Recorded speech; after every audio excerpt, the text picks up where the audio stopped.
सद्गुरू श्री ब्रह्मचैतन्य महाराज गोंदवलेकर यांचं प्रवचन 19 फेब्रुवारी. नामात राहणे हा सरळ मार्ग आहे. एका बाईला सासरी नामस्मरण करणे कठीण जाई, कारण सासरच्या लोकांना ते आवडत नसे. मी तिला सांगितले, लोणी चोरून खाण्याचा परिपाठ ठेवला तरी त्याचा परिणाम शरीरावर दिसतोच. तसे नाम कोणाला नकळत घेतले तरी त्याचा उपयोग होतोच. म्हणून उघडपणे नाम न घेता आले तरी ते गुप्तपणे घ्यावे आणि त्याप्रमाणे युक्तीने वागावे. शरीराला अन्नाची जरुरी असताना जर ते तोंडातून जात नसेल तर नळीने पोटात घालतात, त्यामुळे ते लवकर पोटात जाते.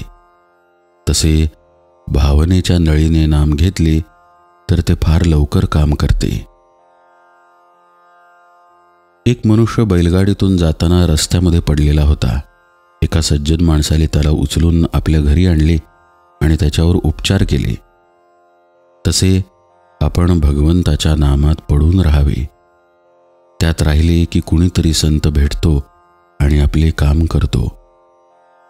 आपण सरळ मार्गात मात्र पडले पाहिजे. नुसत्या विषयात राहणे हा आडमार्ग आहे. नामात राहणे हा सरळ मार्ग आहे. खरोखर नाम किती निरुपाधिक आहे. आपण देहबुद्धीच्या उपाधीत राहणारे लोक आहोत, म्हणून आपल्याला नामाचे महत्त्व तितकेसे समजत नाही. संतांनाच नामाचे खरे महत्त्व कळते. विलायत इथून हजारो मैल लांब आहे. तिथे जाऊन आलेल्या लोकांकडून आपण तिथल्या गोष्टी ऐकतो. तिथे आपण पायी जाऊ शकत नाही, कारण ते फार लांब आहे. शिवाय वाहनामध्ये बसून जावे म्हटले तर मध्ये मोठा समुद्र आहे.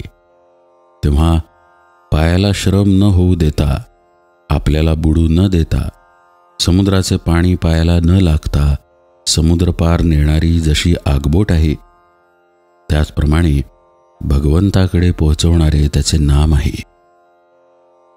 भगवंत कसा आहे तो आम्ही पाहिला नाही, पण संत त्याला पाहून आले आणि त्यांनी त्याचे वर्णन आमच्याजवळ केले. आम्ही आमच्या कष्टाने त्याला गाठू म्हणावे तर ते शक्य नाही. शिवाय प्रपंचासारखा एवढा भवसागरमध्ये आडवा आलेला आहे.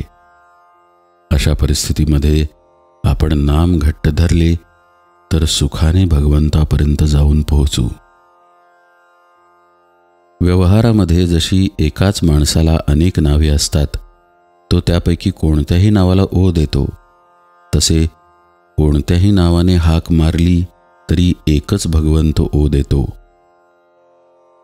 निरनिराळ्या गावी असलेल्या सर्व जिंदगीची मालकी खरेदीपत्रातल्या नामनिर्देशाने मिळते. तसे सर्वव्यापी असलेल्या देवाची प्राप्ती त्याच्या नामाने होते. खरोखर नाम ही कधीही नाहीशी न होणारी जिंदगीच आहे. आपण सर्वांनी मी भगवंताकरिता आहे असे मनाने समजावे आणि सदैव त्याच्या नामात राहावे.